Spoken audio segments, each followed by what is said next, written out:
Starti i botërorit 2026 vjen përsëri me polemikat e Zvicra dhe përsëri për Shqiponjën nga futbollistët shqiptar të saj, më saktësisht Granit Xhakës. Të shtunën, futbollistët e Zvicrës ishin të pranishëm në stadium për të parë ndeshjen e bejsbollit mes San Diego Padres dhe New York Mets. Kamera fokusoi lojtarët dhe në ato momente Xhaka bëri me duar simbolin e Shqiponjës, ndërsa të njëjtën gjë bëri edhe Ricardo Rodriguez, i cili kopjoi kapitenin e Zvicrës.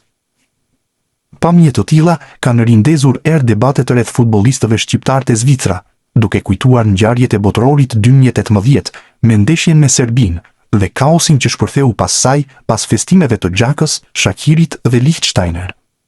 Situata po shkallëzoi aq shumë sa aso kohe sekretari i federatës u detyrua të jepte dorëheqjen. Federata këtë radhë është munduar të minimizojë gjithçka.